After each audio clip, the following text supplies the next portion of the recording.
Hi, it's Bob. Today I wanted to talk about constraint. As a designer and a director, one of the things I'm always doing is trying to determine what questions I'm answering. And one of the lines of questioning I most like to examine is that of constraint. Now, a lot of people think about constraint and they think that this means limitation. And what I'm here to tell you is that, in fact, constraints are intersections of incredible power when you're looking at a project or you're thinking about something that you want to create or produce. When I was in college, I studied lighting design. One of the very first shows I lit was called Dear Brutus. Now, on the student stage, we were limited to 50 lights at a time. We weren't supposed to use any more than that.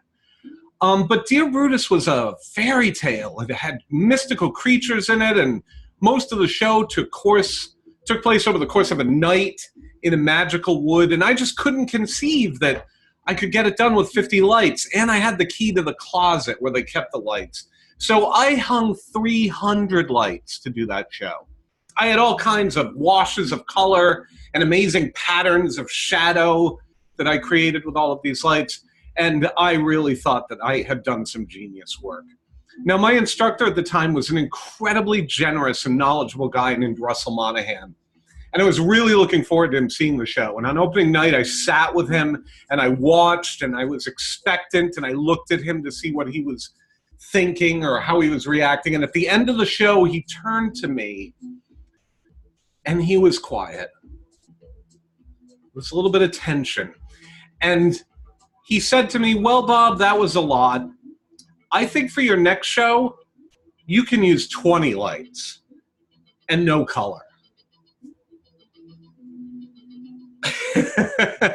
So, A, I was devastated because he hadn't complimented me on my genius. But B, I was in a real pickle because the next show was the Student Black Box. It's an improv show. They play it all over the theater, and I didn't understand how it was even going to illuminate people, never mind be artful with it. How could I do this with 20 lights? I felt painted into a corner. I was really backed up.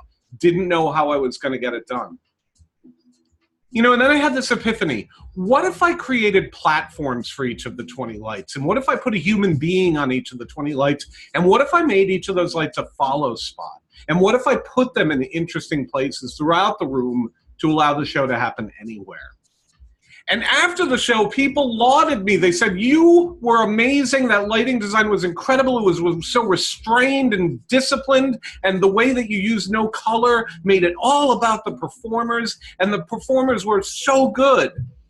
And, of course, I couldn't take credit for any of that because it had been the amazing things that had grown out of the seed of constraint that was planted by my instructor, Russ.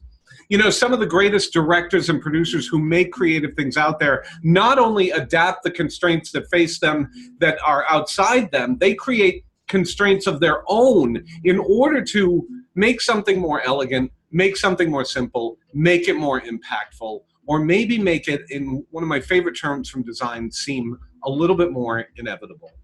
So I encourage you today to examine what's a constraint that you could create into something powerful in what you're making or doing. Thanks for listening.